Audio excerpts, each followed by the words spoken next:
우리 다 같이 사도신경으로 신앙 고백하시겠습니다. 나는 전능하신 아버지 하나님 천지의 창조주를 믿습니다. 나는 그의 유일하신 아들 우리 주 예수 그리스도를 믿습니다.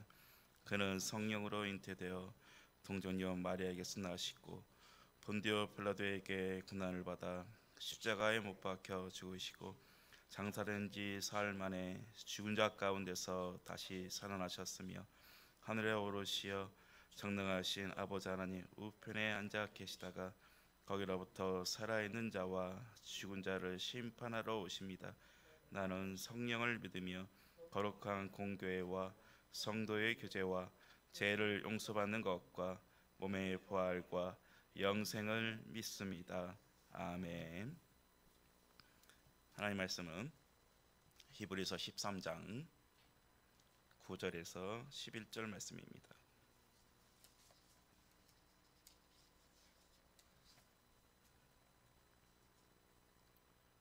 히브리서 13장 9절에서 11절까지 말씀 우리 다 같이 함께 읽겠습니다. 여러 가지 다른 교훈에 끌리지 말라. 마음은 은혜로서 굳게함이 아름답고 음식으로서 할 것이 아니니 음식으로 말미암아 행한 자는 유익을 얻지 못하였느니라.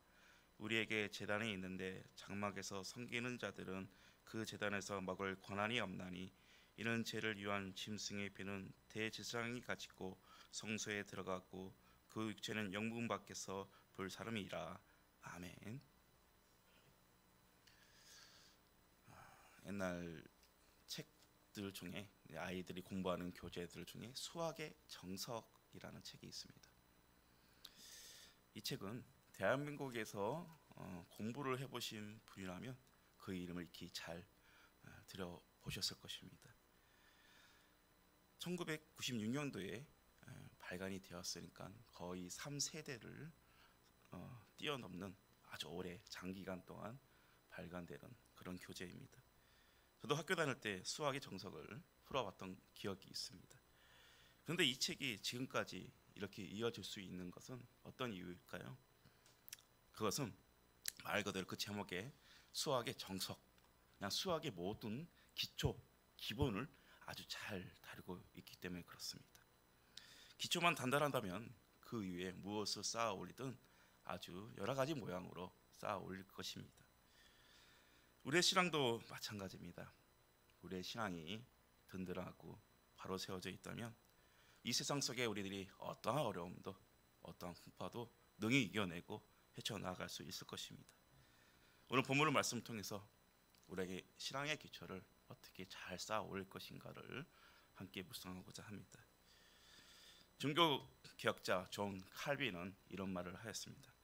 우리가 바른 믿음 안에서 요동치 않고 서 있을 수 있는 오직 유일한 방식은 기초를 붙잡는 것이다.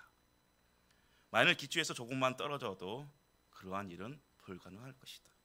왜냐하면 그리스도를 붙잡지 아니하는 자는 허망한 것밖에 알지 못할 것이기 때문이다.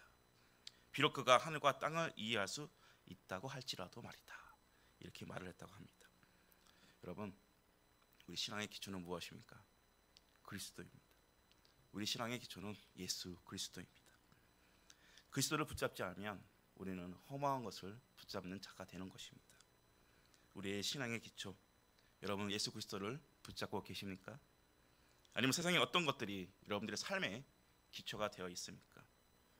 오늘 여러분들과 저는 오직 예수 그리스도가 우리의 기초가 되어 있기를 바랍니다. 오늘 말씀 구절을 읽어보면 여러 가지 다른 교훈에 끌리지 말라. 마음은 은혜로서 굳게함이 아름답고 라고 말씀합니다. 이 당시 히브리서 저자가 전하고 있는 디오스포라 유대인들은 계속해서 여러분들과 나누었듯이 참 어려운 환경 속에 놓여져 있습니다. 같은 유대인들에게 많은 핍박을 당하고 있고 또 많은 유혹을 당하고 있습니다. 그리고 로마 정부로부터 많은 핍박과 그런 압제 속에 놓여져 있는 그런 환경 속에 처해 있습니다. 그래서 그들은 참을 수 없는 핍박과 수많은 유혹 가운데 놓여져 있습니다. 이 시대를 살아가는 그리스도인의 모습과 비슷한 것 같습니다. 우리는 얼마나 많은 것들에 노출되어 있습니까? 얼마나 많은 유혹 가운데 놓여져 있습니까? 그리고 복음을 전할 때는 얼마나 많은 핍박이 뒤따르고 있습니까? 그러나 히브리서 저는 이 디아스포라 유대인들을 향해서 끊임없이 이야기합니다. 믿음을 굳게 세워라. 믿음을 굳게 잡아라. 왜 그렇습니까? 믿음의 대상자이신 주님, 그 주님은 어제나 오늘이나 변함이 없으시기 때문에 동일하신 분, 그 주님을 바라봐라. 그 주님이 우리와 함께 하신다. 여러분, 이 사실을 믿으십니까? 여러분, 우리들의 문제가 무엇입니까? 하루도 여러 번, 하루도 수십 번, 수백 번 우리의 마음이 흔들린다라는 것입니다. 우리의 가정에서 살아갈 때, 직장에서 살아갈 때, 심지어 예배당에 나와 하나님께 예배드리는 그 순간에도 우리의 마음은 매우 요동치며 흔들리고 있다라는 것입니다. 골로새서 2장 19절에 이렇게 말씀합니다. 온 몸이 머리로 말미암아 마디와 힘줄로 공급함을 받고 연합하여 하나님이 자라게 하심으로 자라느니라. 머리가 누구입니까? 바로 우리 예수 그리스도를 말하는 것입니다. 그분의 뜻에 복종하고 그분의 교훈에 순종하고 그분의 가르침을 따르는 것이 바로 우리 성도들이 해야 할 바인 것입니다. 그러나 우리 이 믿음을 넘어뜨리려 하는 자들이 참 많습니다. 첫 번째로 사단의 세력이고 또한 거짓 교사들이 헛된 교훈으로 헛된 가르침으로 하나님의 이 말씀으로부터 우리를 멀어지게 합니다. 우리의 믿음의 대상자가 누구인지 잘 기억해야 합니다. 주님입니다.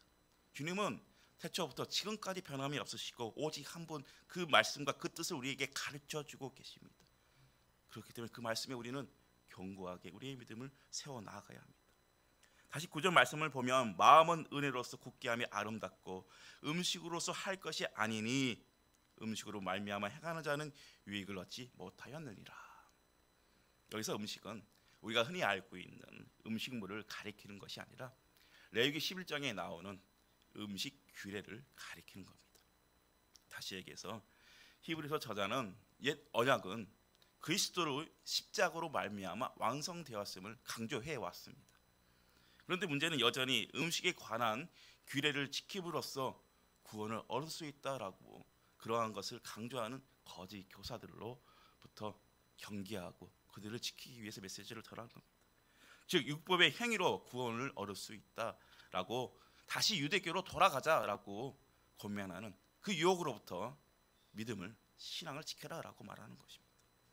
여러분, 거룩한 의식이 우리를 거룩하게 만들지 않습니다. 어떤 의식도 하나님께 나아가는 길을 열어주지 못합니다. 단 하나, 오직 예수님의 보혈의 공로를 의지할 때만 우리가 거룩해질 수 있고 우리가 하나님 앞에 나아갈 수 있는 것입니다. 그리스도의 보혈밖에 우리를 새롭게 할 수 없습니다. 우리 그리스도의 보혈만이 우리를 구원에 이르게 하는 것입니다. 그런데 여러분, 오늘날은 참 문제가 많습니다. 우리는 너무나도 편협한 생각을 가지고 살아갑니다. 어떤 고행을 통해야지만 우리가 구원을 받을 수 있다고 생각합니다. 그래서 자신을 구박하고 자신을 심지어 너무나도 몰아세웁니다. 그럴 필요 없습니다.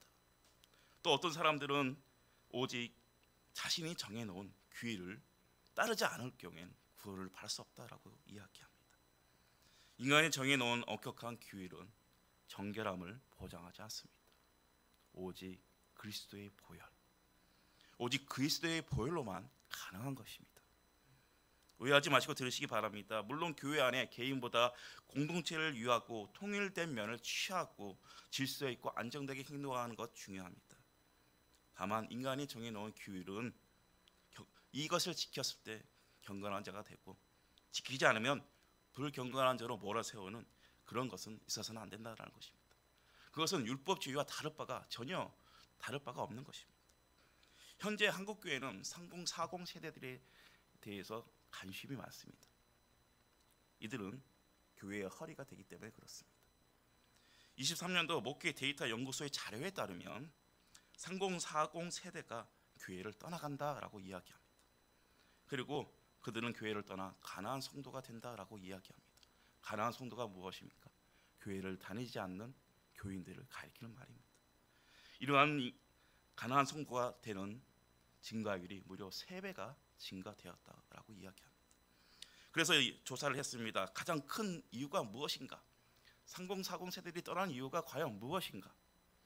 바로 교회의 권위주의였습니다. 교회 안에서 성도 간에 서로 정죄하는 그런 것으로 인한 상처 때문에 수많은 3040 세대들이 떠나간다라고 이야기를 합니다. 여러분, 심각한 문제라고 생각하지만 그럴 필요도 없습니다. 이러한 문제로 인해서 골머리 안 할 필요도 없습니다. 중요한 것은 기본으로 돌아가면 됩니다. 근원으로 돌아가면 됩니다. 디도서 3장 5절에 이렇게 말씀합니다. 우리를 구원하실 때 우리가 행한 바 의로운 행위로 말미암지 아니하고 오직 그의 긍휼하심을 따라 순생의 씻음과 성령의 새롭게 하심으로 하셨나니. 다시 말해서 내가 아니라 하나님이 하시면 됩니다.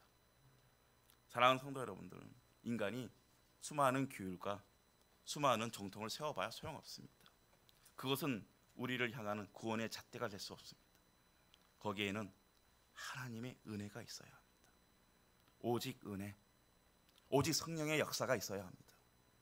하나님이 어떤 분이시고 우리가 어떤 자들인지를 제대로 이해하며 살아가야 합니다. 오직 은혜일 수밖에 없습니다. 우리의 삶은 오직 은혜일 수밖에 없습니다 라고 고백해야 합니다. 하나님은 우리가 있어야만 존재하는 분이 아닙니다. 우리가 있어야만 영광을 받으시는 분도 아닙니다. 하나님은 어떠한 교육과 어떠한 정통으로도 그것으로 그분을 올가맬 수 있는 것도 아닙니다. 우리는 하나님 앞에 그냥 자격이 없는 자들입니다. 하나님께서 우리에게 은혜를 베풀어 주신 것은 우리가 어떠한 대가를 하나님께 지불했기 때문에 은혜를 베풀어 주신 것이 결코 아닙니다. 우리가 어떠한 자격을 가지고 있기 때문에 하나님께서 우리에게 호의를 베풀어 주신 것도 아닙니다. 오직 은혜, 하나님께서 베풀어 주신 그 은혜는 이 세상에 그 어떤 것으로도 값을 매길 수 없는 것입니다. 그냥 값싼 은혜를 주신 것이 아닙니다. 에베소 2장 8절에 이렇게 말씀합니다. 너희는 그 은혜에 의하여 믿음으로 말미암아 구원을 받았으니 이것은 너에게서 난 것이 아니요 하나님의 선물이라. 오직 은혜, 하나님의 주권입니다. 우리가 이래라 저래라 할 수 있는 것이 아닙니다. 우리가 선택하는 것이 아닙니다. 하나님께서 100% 우리에게 주신 주권입니다. 선물입니다. 그분의 독생자 예수 그리스도의 보혈이 그냥 우리에게 은혜로 주어졌습니다. 그분의 사랑, 무한한 사랑, 그 사랑으로 우리에게 주어진 것입니다. 사랑하는 성도 여러분들, 오직 이 은혜를 기억하시기 바랍니다. 오직 이 은혜로 말미암아 우리는 구원을 얻습니다. 오직 이 은혜가 우리 신앙의 기초임을 잊어서는 안 되겠습니다. 오늘 하루를 살아가는 가운데, 오늘 한 주를 살아가면서 시작하는 이 가운데 오직 하나님께서 베풀어 주신 이 은혜를 기억하며 또 이 하나님의 은혜를 더 아름답게, 더 가치 있게 선포하며 살아가는 저와 여러분들이 되시기 바랍니다. 사랑이 많으신 하나님, 오늘 하루도 또 한 주간도 시작할 수 있는 것, 이 모든 것이 하나님의 은혜입니다. 감사합니다. 하나님, 우리는 하나님 앞에 허물도 많고 죄로 인해 죽을 수밖에 없는 자들입니다. 생명이 없는, 아무것도 할 수 없는 그런 존재였습니다. 그러나 하나님께서 그런 우리에게 오셔서 오직 은혜를 베풀어 주셨습니다. 하나님, 이제는 그 은혜로 인해서 하나님께 더 한 걸음 다가갈 수 있음에 감사드립니다. 하나님, 이 세상 그 어떤 것도 하나님의 사랑을 대신할 수 없으며 이 세상에 그 어떤 것도 하나님의 은혜를 대신할 수 없음을 고백합니다. 하나님, 우리가 비록 이 세상을 살아가면서 고난으로 인해 아파하고 괴로워하고 또 질병으로 인해서 고통스러워할지라도, 때로는 보이지 않는 미래로 인해서 내 눈앞이 캄캄할지라도 오늘 하나님께서 우리와 함께 하심을 믿습니다. 오늘 우리 삶 가운데 들어와 주셔서 그 사랑과 그 은혜를 베풀어 주심을 믿습니다. 하나님, 오직 하나님만 바라보게 하여 주시옵소서. 하나님만 의지하게 하여 주시옵소서. 그래서 오늘 하루도 한 주간 삶도 하나님 은혜 가운데 살아내는 귀한 한 주가 될 수 있도록 축복하여 주시옵소서. 예수님의 이름으로 기도드립니다. 아멘. 하늘에 계신 우리 아버지, 아버지의 이름을 거룩하게 하시며 아버지의 나라가 오게 하시며 아버지의 뜻이 하늘에서와 같이 땅에서도 이루어지게 하소서. 오늘 우리에게 일용할 양식을 주시고 우리가 우리에게 잘못한 사람을 용서하여 준 것 같이 우리 죄를 용서하여 주시고 우리를 시험에 빠지지 않게 하시고 악에서 구하소서. 나라와 권능과 영광이 영원히 아버지의 것입니다. 아멘.